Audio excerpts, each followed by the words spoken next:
Hi, I'm Dr. Joseph Sansone. I'm a psychotherapist opposed to psychopathic authoritarianism. This is my Matters and Everything Else. My website's josephsansone.com, josephsansone.com. Today I have with us Dr. Irene Mavrakakis. She is a medical doctor, one of the prominent co-authors on a paper called COVID-19 Harms and Damages, a non-exhaustive conclusion. We'll talk a little bit about that paper because that paper, I think, was pretty groundbreaking because it said both the virus and the vaccine were bioweapons. And then, we'll talk about a few other issues related to medicine in general, where we think it's going. First of all, Dr. Mavrakakis, thanks for coming on. And can you please give us your social media so people can follow you? Well, thanks for having me on. People can find me on Twitter, and it's literally at Irene Mavrakakis. And I'll probably have that below so you can spell it. So the just because X has my X account was hacked into on March 1st and they still haven't like given it back to me. I'm starting to think X is hacking to people because they did the Dr. Kirk Moore too.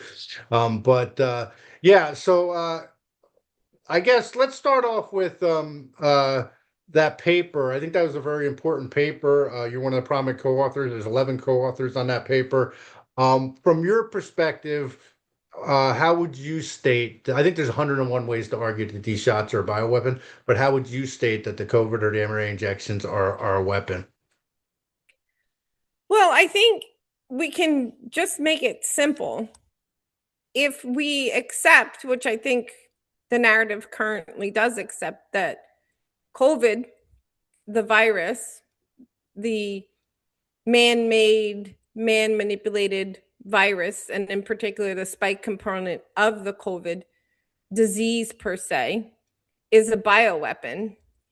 And the COVID shots are injection of synthetic messenger ribonucleic acid that goes into your cells, into your ribosomes, and makes you make amino acids that create spike protein. But in addition, because of the pseudouridine insertion site, it causes a lot of aberrant proteins that our body doesn't even know how to handle. And because it's synthetic, it doesn't just go away because it's a foreign created substance. So And that's about the basic gist of it. So it's not really a hard conclusion to make. yeah, and I think that's one of the late Dr. Francis Boyle's core arguments is similar to what you're saying there. Basically, the virus, quote unquote virus. I mean, I think it was biosynthetic, but was produced through illegal gain of function research at the time because it wasn't for peaceful purposes, and the derivatives of that are in the shot. So, and what's the beauty of that argument is I think it's very simple and it shows specific intent because those spike proteins are not normal, correct? Right. It's exactly the point. It's not even just the fact that the vaccine, quote, biologic has this synthetic messenger RNA that makes you a spike protein producing factory with no shutoff valve.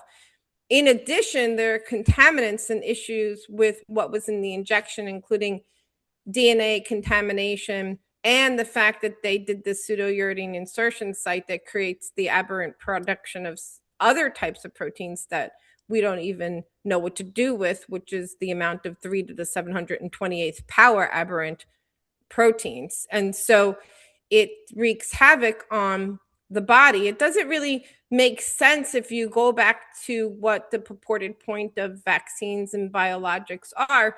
And I've publicly said it many times, the concepts of respiratory virus vaccination has never been demonstrated to decrease morbidity and mortality. Flu vaccine is known 20 years ago to not decrease morbidity and mortality. It's a net negative. There's many papers. My other paper published in AAPS the quarter before this one has 17 references and many articles discussing the negative efficacy of the flu vaccine, which of course the flu vaccine is another component of why COVID and the COVID shots were so problematic, because you see, there's a Department of Defense study that showed that flu vaccine increases coronavirus susceptibility by 36%. Now, sit with that for a minute because you have to understand that military nursing home Say it patients again. and Say it again. flu vaccine increases coronavirus susceptibility by 36%. Okay, I heard it right. So sit with this. Like, I'm going to explain the beginning. So this article is very important. Now, why exactly does flu vaccine increase coronavirus susceptibility by 36%? There's a lot of hypotheses about that, but that's a Department of Defense study from years ago. Okay. Remember that nursing home patients, military, and healthcare workers are heavily flu vaccinated because before COVID, flu vaccine became kind of mandated for healthcare workers, military, and nursing home patients, because for the patients, it's tied to quality measurement bonus payment systems that Kennedy's getting rid of. And for doctors, including staff members, flu vaccine is tied to hospital quality measurement bonus payments. And it's also very almost mandated for decades for military people, right? So in those populations of those three that were very sick in the beginning of COVID, and New York and California, which did terrible during COVID, were heavily flu vaccinated because a few years prior, they had removed a lot of the exemptions, right? So let's sit with this. This is very important. So the people that did really poorly in the beginning of COVID and ongoing were the heavily flu vaccinated. They had other confounding things, but they're sick patients or whatever. Now, remember during COVID, according to PCR, which is a very problematic test, there was all COVID and no flu, mostly probably because of the inaccuracy of the PCR testing, right? It doesn't make sense. Now, there's another article from the British Journal of Medicine, which is called Flu Vaccine Causes Dengue-like Illness. This is before COVID. And what they found is in patients who were flu vaccinated who had quote unquote flu, a component of them were making IgE, which is your allergy antibody, to the flu viral antigen, to that genetic structure, because of repetitive sensitization, because you're getting this vaccine every year for 10, 20 years and things like that because of these populations, which was brought to you by a previous pandemic 20 years ago. So it's kind of like some people with multiple bee stings will become allergic. So because it's inaccurate and improper science to do respiratory virus vaccinations, because respiratory virus fighting starts with IgA. It's a respiratory pathway, but you're injecting intramuscularly. It doesn't make sense. It has a negative efficacy, and you have to do it every year. You have all these people with a certain component of allergy immunoglobulins, IgE. And so one of my papers in AAPS that I mentioned discusses that they found a huge component of the cytokine storm in patients during COVID had an IgE component of the cytokine storm with histamine and other cytokine markers related to that. And the reason why that's also important is because, and this is a hypothesis, it hasn't been proven. Remember, IgE can be nonspecific. Take the latex allergic patient. They're allergic to latex, but they also have latex fruit syndrome, kiwi, avocado, walnut, banana, right? People have clusters of allergies. So it is hypothetically feasible that the people that were heavily flu vaccinated, who got COVID in the beginning before the COVID shot, had IgE that was cross-reacting to the COVID, and a component of the cytokine storm was IgE mediated. And they saw that during COVID. And then you give a vaccine and you give more antigen, and there's more IgE component of the cytokine storm. So it's not just IgE component of the cytokine storm, but they did find that certain medications like cromolyn sodium, which is a histamine mast cell stabilizer, can be helpful. And so the point I'm trying to make is that the idea that we want to manipulate the immune system and vaccinate and say we're trying to teach the immune system to learn so we have an army of cells, but assume that there's not other production of autoimmune and allergy, and that the immune system is not going to properly function, is to completely ignore the point of what we're trying to prove when we say we want to vaccinate people, right?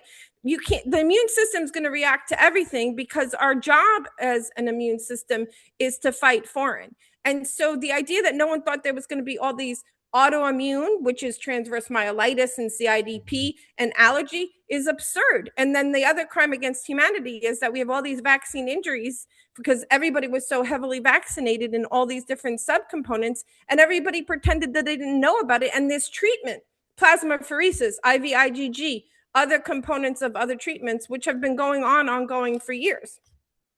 Well, I mean, I guess I think this is intentional.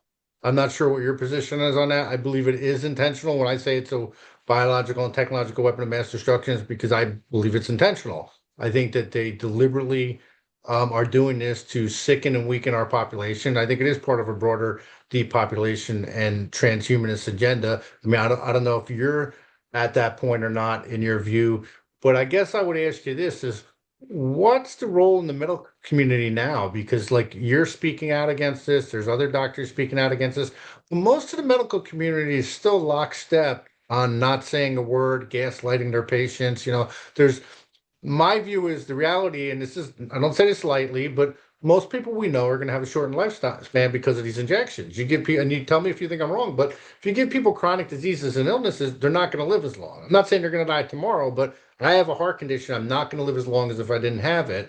And I think that if if you have a 35-year-old and you give them the shot, maybe they'll develop complications, whether it's autoimmune or heart or can't, maybe they'll only live to be, 63 instead of 80. You still stole 17 years off their life. And I guess, and there's so many people like that are being gaslit by the doctors. They're not just admitting like, yeah, this is most likely from the shot. And like, what do you see the role of the medical community right now? Do you think it'll change, or do you think they're just going to keep lying to people? Well, you hit on a couple of points and the deliberateness of it. So I've spent a lot of time thinking about whether or not I believe that it was deliberate or not. And I don't know the answer to the question. And I don't really sit in that space And that's because, okay. I'm not trying to pressure you yeah, on that. That's no, okay. no.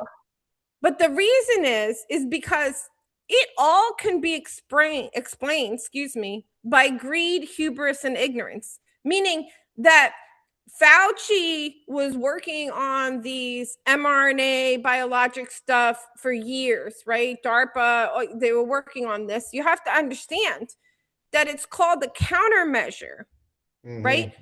Because through the PrEP Act, if you got injured, it's through the COVID countermeasure injury program. It wasn't called a vaccine because it was already known to be a biological weapon, and this was what they thought could be the countermeasure. But the problem is that they threw basic science out the window. And so when you have power, greed, money, corruption, and you have people in the ideological bubble, like for example, Fauci and crew and all those people are in their little research bubble in a certain place, just like Warhawk ideologues. And when you get surrounded by people that agree with you and don't counterpoint you, these things can happen. We didn't learn anything about vaccines and things like that in med school. The only reason why I know is because I was vaccine injured in 2012 and was deathly ill for 8 years. And so when this all started coming, I had already been down all the Hmm. research rabbit holes related to vaccines because I wanted to know how on God's green earth one shot could make me sick for 8 years and be a frequent flyer in the ER, and I'm a liberty based person. And so I didn't like the idea of the coercion. And so, what your question is, will doctors learn? I hope so. I'm Or will currently they stop? working. No, actually, it's will they stop lying to their patients? Will they Well, admit that they're injured from the shots because they're gaslighting their patients? Well, my hypothesis is that they're gaslighting themselves because most of them, because they didn't bother to do their own research, are Got the also shots. heavily vaccinated and Right. heavily vaccine injured. And vaccine injury also causes brain damage. Like everybody is legitimately heavily brain damaged. Like I'm not even kidding because there's a lot of autoimmune encephalomyelitis and encephalitis. And so what I'm saying is We'll between the talk fact about that the war a little bit later, but like, okay, go ahead. yeah, You brought up the exactly. brain But I'm damage because that what might I'm explain the whole thing. right. No, no, no. I'm not even kidding. Like, okay, these people are brain damaged and they took it. And so they're in cognitive dissonance. So if I I'm a little upset with most of our colleagues, but if you want to understand the psychopathology of it, which is what your wheelhouse is, I think it's a defensive mechanism, because for a lot of them, if they start to accept that these people are vaccine injured, they're going to start to have to look at their own vaccine injury. And a lot Right. of doctors gave it to their kids. That's fair, but here's another aspect of it. I joke around and I say it's like the reformed juvenile delinquents that are going to save the world, and it's because we don't have that respect for authority. Now, you're an honor roll student, you get the little checks on your little stars on your papers when you're a kid, and as you're going on, you get all these awards. Next thing you know, you're in medical school, you're getting these awards. Next thing you know, you're making a lot of money. Like you're getting treated well by the machinery, so why would you question it? And I think it's hard to I'm young. I'm 32 years old or 35 years old, and I got a really good lifestyle here. Am I really going to question this? And so I really don't want to question it because it's rewarding me. And so it's like I think that's part of it too for a lot of the younger doctors, because it's like, I gotta question this good life that I could lose it.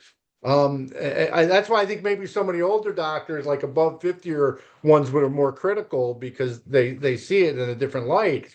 But I think that, the other thing too is on it being intentional is, I mean, the mRNA and the nanoparticle, like the lipid nanoparticle, that was all came out of DARPA. So it is dual use technology. So, and I think that might be another area where people are struggling with, like with the cognitive dissonance, because, like classic denial, it's like too ugly to look at, it's like, am I really losing my hair? But it's like, it's too ugly to look at, right? And it's like, it's really ugly to look at the fact that they might be poisoning most people on the planet. I mean, that's really ugly to look at, like that Yes. it's And intentional. remember, I still wholeheartedly believe that most people who are physicians do it because there's something in their nature that they wanted to help people. So I think Yeah. it does break their own hearts. And also, but a lot of people are employed physicians and there's less private practice physicians. And so they're in very coercive situations. And so the answer really is more freedom in healthcare, Yeah. You decentralization, know what get it's government like, out of Dr. healthcare. Mavrakakis? It's like somebody who's married and their spouse is like got a really good job, they got a really good family and everything, and they know their husband's having an affair, but they just kind of look the other way because they don't want to throw away their good life. That's kind of how I see a lot of these doctors. I'm sure at this point, a lot of them have to be questioning it, even if they're quiet about it. Well, yeah, because we know statistically a certain percentage of them are vaccine injured, but just think they encourage their wives and their children, and some of them their Right. grandchildren, to take something that is a bioweapon. They do not like to talk about it. And, it's really kind of sad. But, the part that, of course, I'm working on a vaccine injury treatment consortium that's a decentralized alliance. We have 7 draft clinical trials, and we're working towards Okay. IRB approval, and it's over 40 doctors, and then we have a path to grants, and they'll be multi-centered. The other really So crime what is against this? You mean you're humanity. opening up clinics? You mean, Oh elaborate? no. So the way this consortium works, so I created this consortium. We're all independent physicians. It's more than 40 of us. And everybody already has their clinics. A lot of people are already treating vaccine injury. This you can make a diagnosis. There is a CPT code and ICD-9, ICD-10 code for these treatments. They have been getting approved. But there's a whole bunch of doctors that are doing various types of vaccine injury treatment, and we need to do the clinical trials, so we need to get the data and standardization so we can give access to more people, so everybody kind of has their own clinics and things like that across the country. And so we're bringing what they're kind of doing with best practices more into clinical trials. So we have 7 draft clinical trials, and we're going to work towards getting the data and standardization so we can have a more broader application of vaccine injury treatment. So it's everybody who already has clinics, who's already been doing them. And the thing about it is, because we're decentralized and because it's more of an independent consortium, I actually will be doing a fundraiser through my nonprofit Liberty Speaks, with it's a 501c4, because IRB submission for clinical trials is $3,500 per. So I'm going to do like a 35,000, whatever the math is, fundraiser soon through my nonprofit to get the IRB fees. And once they're IRB approved, then we know what grants we're applying for. We already Do you have the have a pathway. website? Do you have a website for your nonprofit? No, for Liberty Speaks, no. Liberty Speaks is a nonprofit I started during COVID. We It need to is get a website going because that's how you get donations. I'm just saying. I Because have I could link to it below, but we'll have to wait for the website. it is I do have a Twitter. It's called at National Speaks. And I had a website, but it really Liberty Speaks funds like Peace Coalition events and anything that because it's a social nonprofit. So we'll do that probably through my own Twitter and Liberty Speaks Twitter. So But point well taken. in another life, I was the chairman of one of Pat Buchanan's presidential campaigns. So you're pretty active. So I got a feeling we have some similar views on limited government and such. You're pretty active with the Republican Liberty Caucus. Is that correct? Yeah, I moved over. I'm on the national board of the Republican Liberty Caucus, which is the small L libertarian arm of the Republican Party. So Now you're in the People's Republic of Delaware, correct? I do live in the socialist state of Delaware. Okay, just making sure I It's got a that little straight. So rough. are you It's a allowed to little rough. are you allowed to say the word liberty in Delaware, or is that illegal now? Well, I don't know. It's pretty funny because I came from the Libertarian Party. I was in the Libertarian Party and I was the state chair of the Libertarian Party of Delaware. That's a rough gig. Yeah, yeah. Um, but we have a super majority of Dems in the Senate, and we're in danger of a super majority of Dems in the House. And then they can change the Constitution. So I'm trying to, I'm working with them now. I'm trying to work with candidates and put the RLC in there because, I think that if the RLC can kind of recruit from Maha and independents, Delaware's about 40% independent last I checked. Mhm. Get them into the Republican Party that's not branded, too much to a certain, degree. I think we can kind of grow liberty or republicanism in the state. But I do more of national stuff and coalition works and, things like that. And we did some support for Massey's fundraiser. He did a money bomb, and we had a coalition with a whole bunch of other groups, including some Wait, libertarian groups. Thomas Massey. Now that's that representative from Kentucky, the one that was pushing the Epstein files hoax that ended up getting Prince Andrew arrested. That guy. Yeah, so Yeah, Thomas well, just making sure. Massey, they are running a guy called, we call him Special Ed. Trump is running against him. He's a warm body who actually left the Republican Party, from my understanding, when Trump got the first time the nomination, which is hilarious. And so there's millions of outside foreign money going into that campaign. So Massey's campaign, and we did a support coalition campaign with him. He did a money bomb on Monday, Okay. and he raised $450,000 in 48 hours, all grassroots, all 50, $100, couple of thousand here. The 24 hours was 350,000. So he is kind of going to be, we hope, coming out of the ashes of the realignment of MAGA and Maha, and come out of the ashes. I think it's really important that Thomas Massey wins because they're putting a lot of foreign money, a lot of Zionist money out of Israel trying to take him out. And I think it's important because, he's the one, like, America First guy in Congress. And so, I mean, it's not the only one, but I mean, he's one of your most prominent ones. I think it would be a really bad message if they were successful in getting him out. Fortunately for Massey, unfortunate for the country, Trump is like turning into mud real quick. So I think his endorsement or his alignment is actually hurting people at this point because of the war. And I'm going to say it because I'm ahead of the curve. I'm not afraid to be ahead of the curve because I'm usually a couple years ahead of everybody else. But yeah, I mean, the war is a disaster. This is the most unpatriotic war that I've seen in my lifetime, and most of them are unpatriotic. And I think that politically, it's going to help Thomas Massey because the people that are like against America First are against Thomas Massey, and I think the America First movement is still strong, and I think that's why you're going to see major political realignment. I mean, Republicans might lose both houses of Congress because of the war, but I think that Thomas Massey will survive it.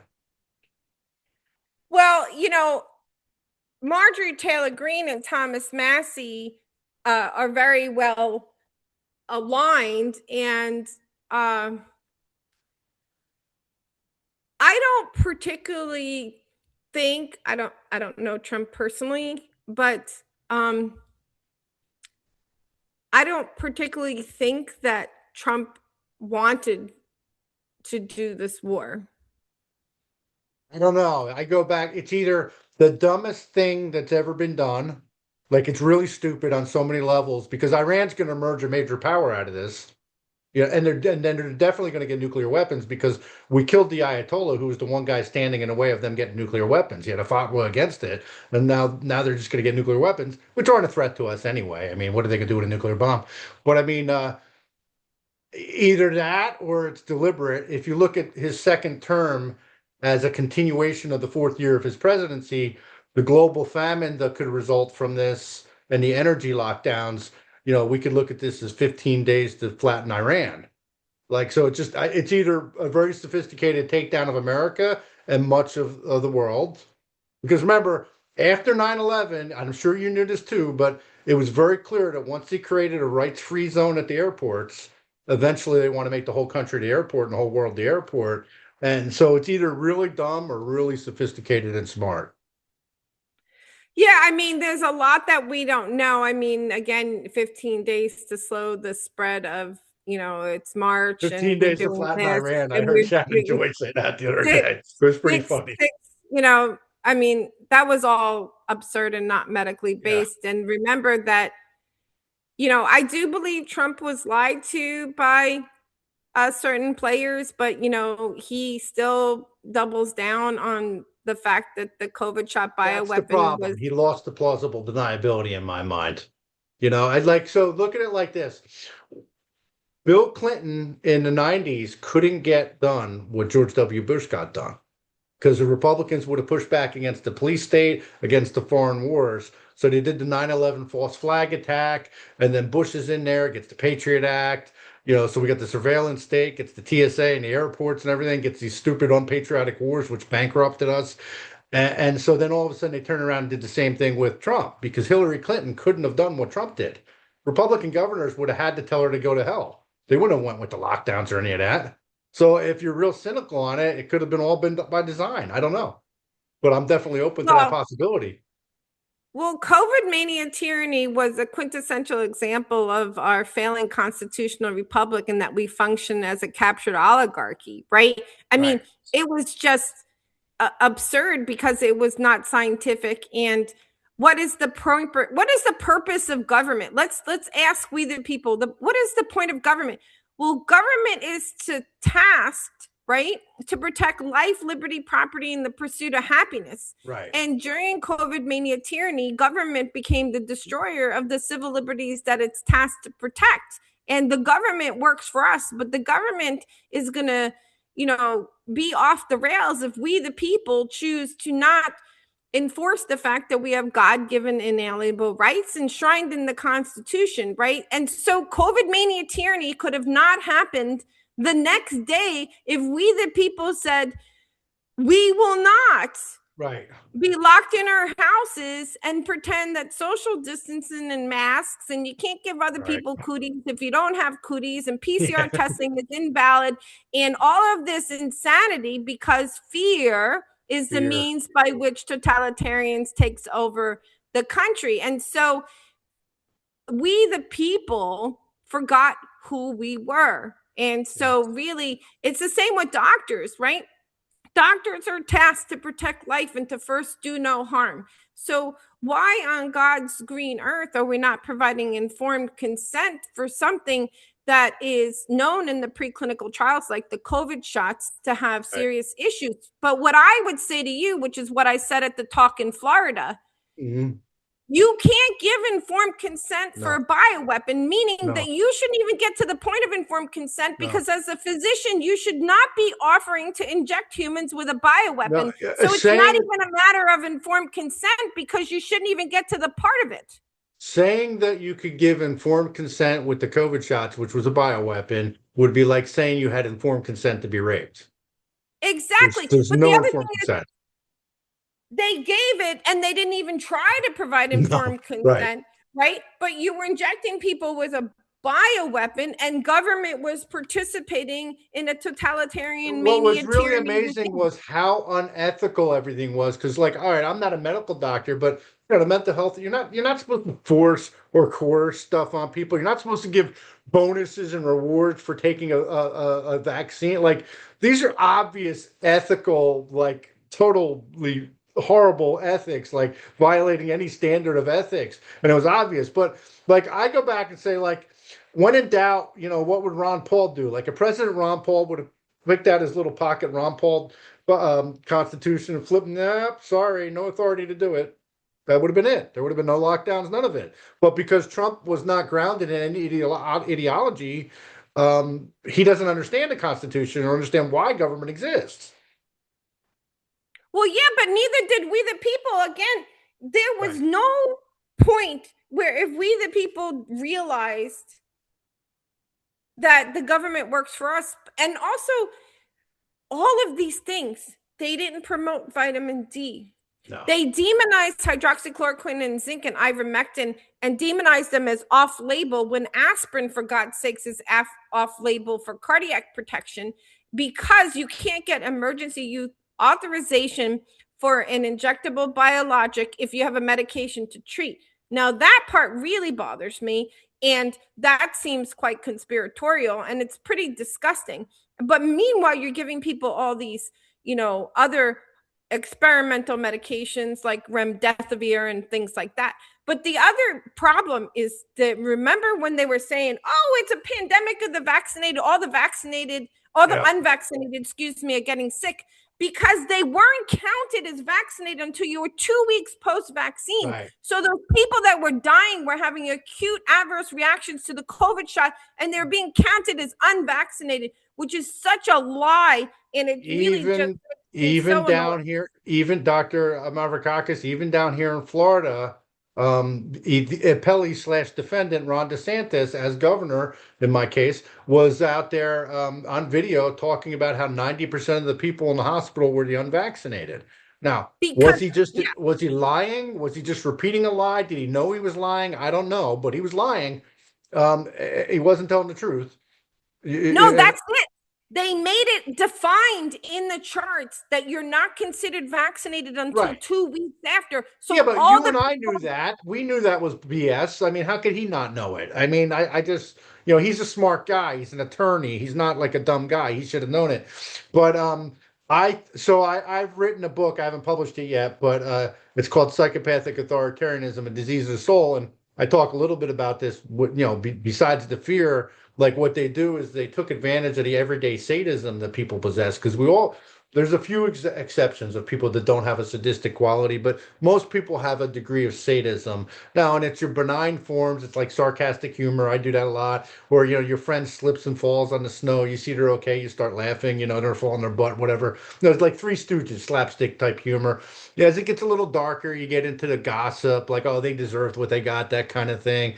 But, then it gets a little darker. Like, obviously the serial killers are cannibalizing their victims. They're obviously getting off on the pain of their victims.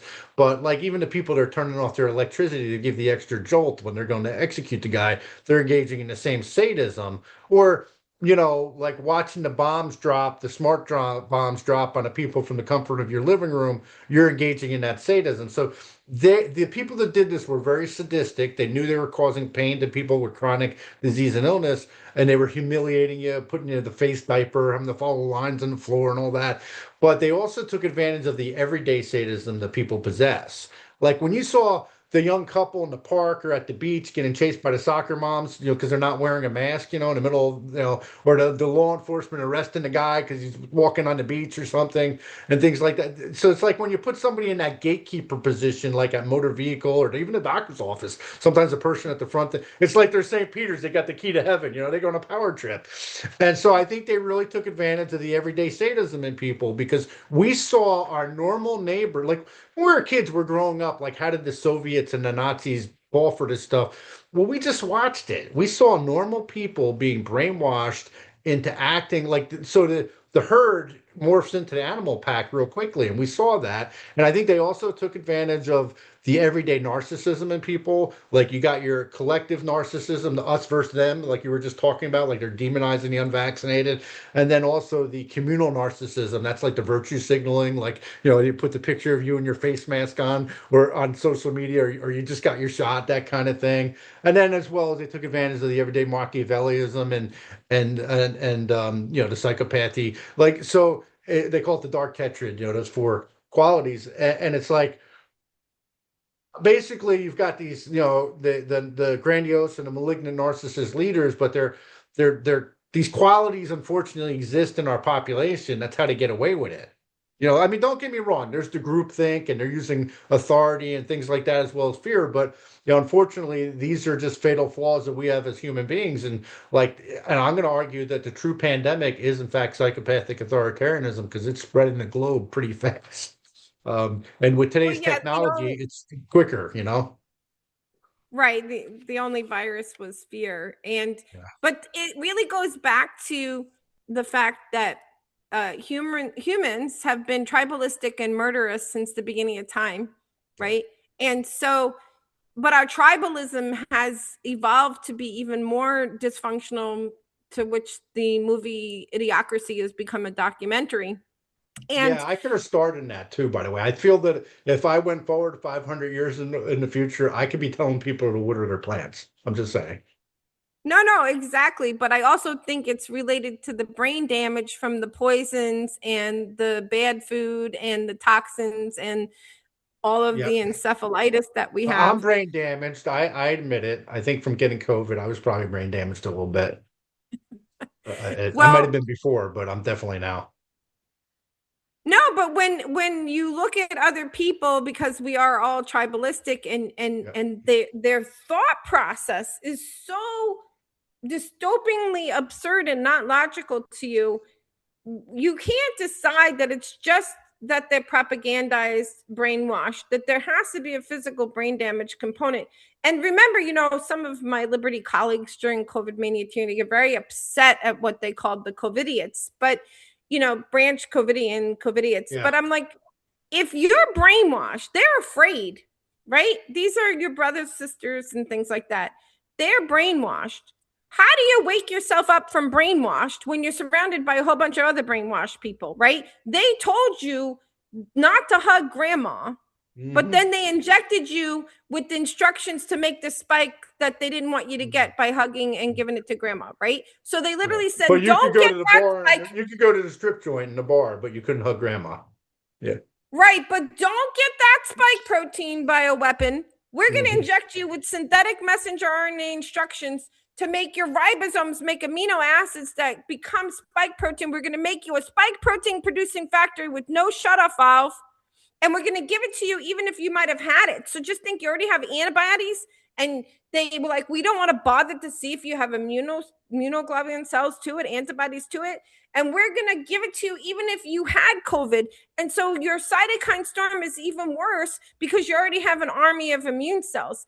And it's all nonsense, right? Masks don't prevent the spread of viral diseases, thousands of articles. It's like putting a chain link fence in your yard to prevent mosquitoes. It's ridiculous. And Right. also, it's so unsanitary. It's like sneezing in a tissue and taping Right. it to your face. Right. Yeah, no, it's pretty Sorry dumb. for my rant. No, it's pretty. I rant all the time. You're doing good. No, it's pretty dumb. Power suggestion does work all the time, though, and I think it is easy to brain. It's easier to brainwash people with today's technology than people realize. Like I found studies with like people with fibromyalgia, just giving them suggestions while they're awake makes it change, like for pain, makes changes to the brain. But when they're in hypnotic trance state, it's just much more amplified. I specialize in clinical hypnosis, so like the brainwashing thing, I'm aware of. But I mean, I would say the rule of thumb that people should follow is just remember that if everybody's saying the same thing, it means that either nobody's thinking or everybody's lying or a combination of the two. And I just get together with a group of your friends with similar political, cultural backgrounds, whatever, have a dinner party. You guys are there long enough. You're going to start bickering about the nuances of everything. So you mean to tell me they got pretty much every country in the world to come up with the same stupid, unscientific plan, like putting on the face diapers, follow the little lines on the floor. These are humiliation rituals. And to get the shots, the whole thing. And so like that, that's why I say I believe it was like, a deliberate attack with the shot and everything, because that to me shows an international organized crime syndicate that carried this out. Some of it might have been just for profit, but I think it's more than, I think it's like a controlled demolition. We'll see, because they're already doing energy lockdowns in places like New Zealand and stuff like that. So we'll see how long we go with, what. The answer to the energy stuff is to stop building AI data centers, because authentic intelligence is way smarter than AI, artificial intelligence. And you have to read your articles and process stuff, and you have to write your own email, and you have to have the pain of rewriting your email, because then it makes your critical thinking skills. So artificial intelligence is just like artificial food coloring. It's not good for you, and you're going to become dumber. So don't be lazy and use your own brain cells, because if you go look at a picture of the brain, that complex, beautiful brain that God created is way more brilliant and capable of brilliance than a bunch of wires in the computer. So they're building all these data centers that are going to take away our energy and water. And humanity, Elon keeps saying, oh, we're approaching singularity, and it's all in absolutely going to happen. It's all bullshit. They're brainwashing you. We do not have to approach singularity where AI has the amount of intelligence equivalent or expands past humanity. It's all propaganda. You can decide as a soulful incarnated being walking on this earth that God created us, that we're here for a very short period of time. And transhumanism and AI and all this nonsense is the path to hell on earth, because our eternity is with the Father through Jesus Christ. Well, okay, and that's the hysterical part about this. If these billionaire lunatics were ever successful, like, and were able to get with their transhumanist goals of merging humanity with like consciousness with technology, so it's the ultimate Faustian deception. They would trap their soul in this dimension. Like, how stupid is that? Yes. That's And really I mean, dumb. and how boring it is. And that's the other thing. Like AI can do all this stuff, but the reason why communism fails and why enslavement fails is because the most important thing about humans is we need to be creative and have purpose, right? So we don't need AI and robots to take care of grandma. We need to take care of grandma because we need to know her wisdom and history for our grandchildren. We're forgetting what it means to be human, and I pray that we remember what it means to be human. But authentic human intelligence is always going to be more brilliant because of the fact that our brain is created by the Father, and it's more complex than any computer could ever be. Right. And me personally, I don't believe the mind is contained in the brain. I believe in an extended mind. It's more like the TV set. Like I like Rupert Sheldrake's ideas with morphic resonance and morphic fields. But like, so like the problem is though, is like historically, like let's say the field becomes too structurally sound, it becomes oppressive, then like spontaneity, creativity gets stifled, and it gets too much structure, like a communist system like you're saying, or a fascist system, which are both left-wing ideologies anyway. But like, so you get into this overly structured system. But what would happen in the past is you would leave, it would bifurcate, and some of us would say, we're not staying here, let's go start a new village or new city state, that kind of thing. The problem is today there really isn't anywhere to go. And I would argue that technology, because the way it connects everybody, is a strong argument for decentralization. Like there should be no centralization because of today's technology. It's too dangerous. Like it should force decentralization because of that. But so now we're in a situation where unless you and I, and this is part of my plan, by the way, unless you and I could figure a way to colonize Antarctica, melt the ice, like kind of like Lex Luthor and Superman, where he blew up the fault line on California and made it all beachfront property. Like if we could find a way to melt the ice in Antarctica, flood out the rest of the countries, and start our own place, but we don't really have any place to go. Where are we going to go? And that's the challenge because we're stuck.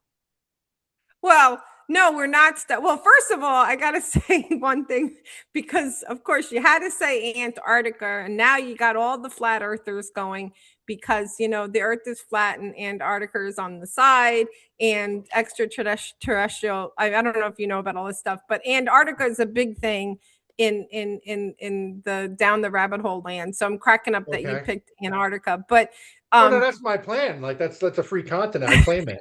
I claim that. That's mine. all But right, Admiral Bird. yeah, All right. it's But the other thing I is just that don't like the cold weather. I'm in Florida. We got to do something about that yeah, though. But but we don't actually have to go anywhere. We could okay. just be to be. So people need to remember that God created us with free will and the free ability to choose. The power that they take away from us with people like Elon and other people keep saying it's inevitable that AI, it's Right. inevitable, is all bullshit, right? And it's propaganda because, again, they want us to forget how beautiful and wonderful the human condition is and that we're created in his image, right? And so it's really about the mind of humanity deciding. So if you look at, if you read Hayek and other liberty-based authors, right, they'll talk about how it's really humanity is a social organism, and like we go through these different pivots in our thought, and then Mhm. it's interfered by propaganda, right, and the Overton window, how the world kind of pivots and things like that, and then the idea of people being awake. But there's a lot of people that are awake to a reality where they understand that the human condition is more powerful and brilliant than anything other people can tell you. So I don't think we don't actually need to go anywhere. We need to allow our brains and I just got souls. to show you. I have a microphone too. I just don't know how to make it work. It's been sitting here for a year. I got to figure that out. But It's like this thing. I think you have to plug it in. I'm just being smart. No. I tried. I did. I played around with it. It wasn't recording. I gotta get somebody to figure that out. Yeah, because it's just sitting there, and I'm jealous. But No, but I just don't think we have to go anywhere. We just have to be our brains, our minds. I listened to a lecture from a recent sermon at a local church, um, that really darkness is a fight in your mind. It's whether or not you're going to allow that darkness chatter mhm, to take away your freedom and your joy, right? God wants you to be joyful and free. right. The way I kind of say it a lot of times is you're going to die, get over it. And the question is, are you going to live like a coward and grovel on your knees, or are you going to stand up like a man or woman and fight for your liberty? And I think that, that's part of the issue is I think, um, people do need to push back. And I think, that, I'm sure you're familiar with Solomon Ash's studies with the lines and conformity. Like there was one line over here on the board and three lines over here. It was very obvious which lines matched, but they had like 12 or 13 Confederates there. And like 36 or 38% of the time, like all the Confederates said the same wrong answer. So the participant, like over a third of the time, went along with that because of the social pressure. Either it was social pressure or their cognitions might have actually been interfered with. What a lot of people don't realize though is when they went around again and they had another Confederate in there that said the right answer, 95% of the time the participant said the right answer. And I think that's why it's really important for people to have the courage to say the truth. Because look, I get it. When you're out there, the only person in your neck of the woods saying the truth, and like everybody else is going along with it, there's a social pressure for you to conform. But once you do that, you're like surrendering your soul to a group dynamic, which is in this case evil. And I think it's and so I think if people are able to say the truth. It's the acceptance of the truth that sets you free. And I think that when you're saying the truth, you are actually liberating other people. It may not happen immediately. It might happen 3 years, 6 months later, even 2 years later. But once they get exposed to the truth, that's like a seed that's germinating there. And I think that when we're talking about these issues with we're facing an extraordinary time because it's like a multi-dimensional world war that's against us. Like, whether it's these 15-minute cities they got planned with the geofencing and the programmable money and the ID. Look, the digital ID is an important ingredient to get the programmable money. And so it's all part of a bigger scheme, and both political parties are pushing the agenda. It's like one pushes one aspect, the other pushes it, but it's like and so I think it's important for people to expose what they can and tell the truth and wake people up, because like the truth is the most powerful weapon. That's why the psychopathic authoritarians always rely on censorship. Well, yeah, I mean, and it's true. And, I believe that each person in this world has certain talents and certain things that allow them to be certain deliverers of truth and certain actions in this world. And some of us are meant to deliver the truth more publicly, and some of us are meant more privately.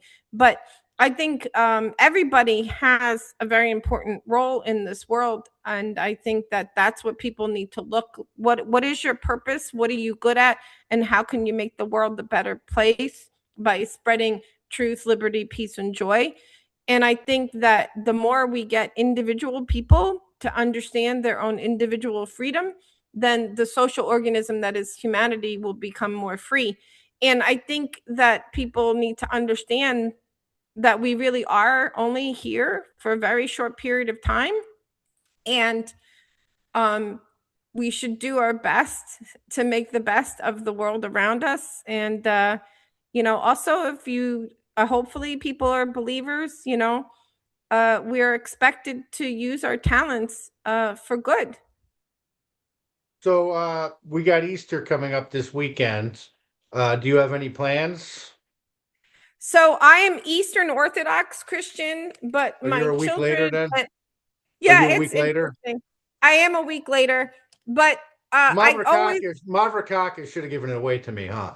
yeah. Well, it's just always very interesting because I've always kind of do both, and it's kind of funny. My kids are Catholic, and a lot of my friends are traditional Christians. So I will go to, we call it American, just because my parents are immigrants, and Yeah. I wanted to mention my mom, who was Levin's born child, but we'll talk about that. So I'll go to Good Friday Mass with friends and church with friends, and then I'll go to my mom's for Greek Easter the following week.